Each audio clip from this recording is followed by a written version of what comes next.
Unless you live under a rock like I do, chances are you've heard of a game called Hollow Knight Silksong. Oh! A long-awaited sequel to one of the highest praised Metroidvanias on Steam.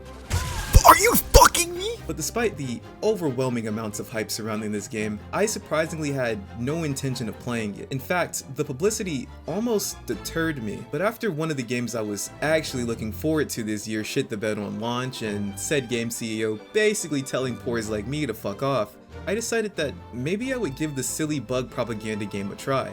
And to no one's surprise, I hated it. Like what? Are you serious? At least, at first. The first thing I noticed about this game was that the movement is extremely fluid. Like, I felt very agile despite not knowing what most of my buttons did yet, which is a good thing because unlike games like Dark Souls, for example, you don't have access to a roll with iframes or the ability to block incoming damage, which means you either dodge perfectly or die.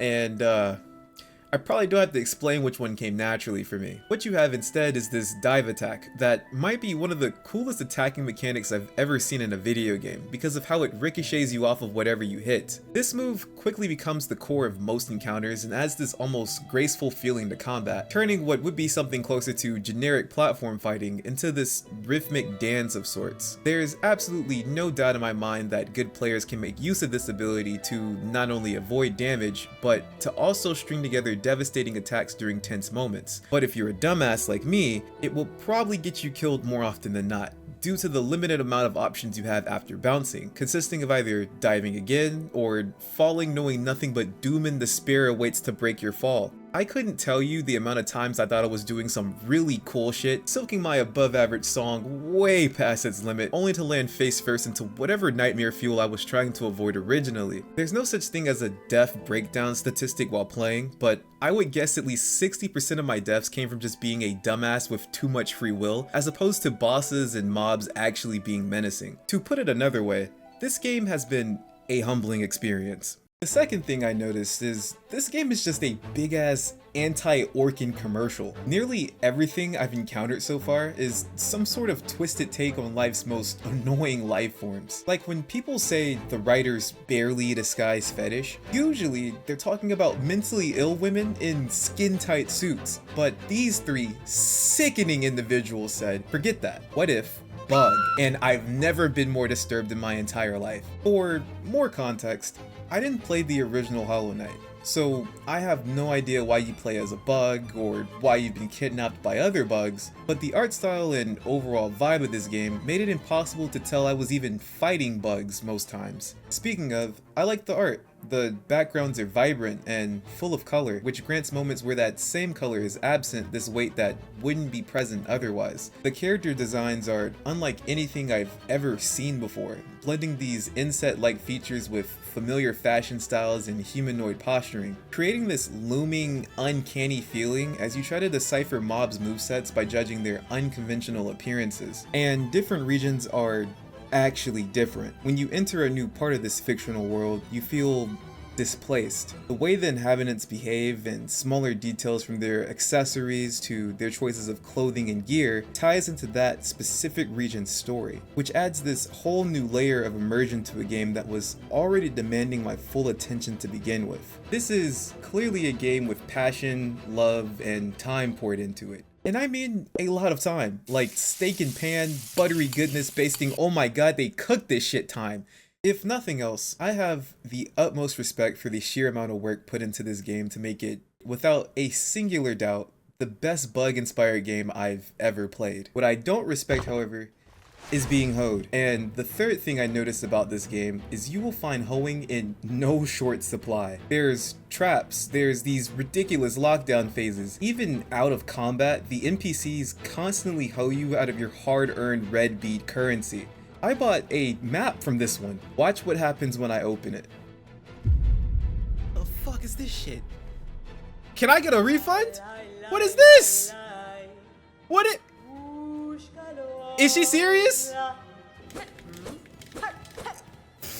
The only way to make the map even remotely useful is to buy more stuff from this tall, yodeling bug, and as much as I feel scammed, I can see why this makes sense from a gameplay perspective. The regional maps are easily the strongest purchases in the game. I have no idea how the pilgrims did this whole, I guess I'll just wander around until I find something bullshit, but it's not for me. A huge source of my frustration with this game came from being lost early. And when I say lost, it's not like the right where you need to be lost that my grandma mentioned so I don't invest in high quality nylon rope, but instead it's the kind of lost that makes me feel dumb for running around the same part of the world for an hour. I question whether or not I had the Heimer many times while playing because I genuinely couldn't remember where I was 10 minutes ago. The maps, along with the 200-piece kit that's sold separately, completely transforms the exploration inside this game for the better. I haven't played an insane amount, but for the 16 hours or so of playtime I do have, I was constantly finding new parts of earlier regions I had no idea existed. This, paired with the surprising amount of depth to the game's mechanics, had me discovering something new every 20 minutes or so,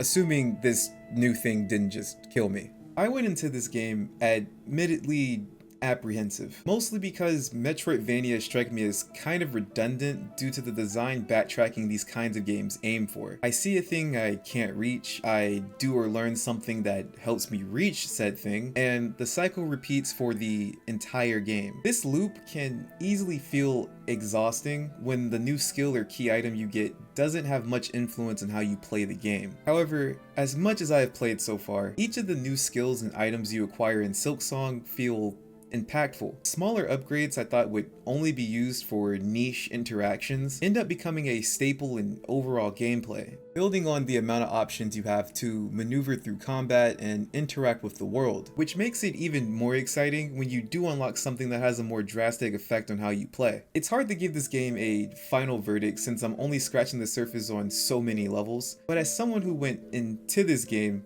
fully prepared to hate it, I can confidently say I don't hate it. While I do think this game can be rather frustrating at times from both an exploration and difficulty standpoint, I don't think either of those things were enough to make me despise playing. The movement is surprisingly satisfying, even when you can't make full use of it yet. The world is massive and brimming with life regardless of what region you venture through, and the amount of depth to the game's mechanics along with its worldly interactions make it a rewarding experience to sink time into, even if you have no idea what the hell is going on like I do. As far as hype is concerned, I don't think any game with a reasonably large fan base could ever rise to the infinitely growing expectations placed upon it. That's not me saying that hype is necessarily bad, or that a game's community is inherently what kills it, but it does certainly make it harder to appreciate something for what it is when there's a large amount of people comparing it to what they think it should be. Hollow Knight Silksong is an amazing game,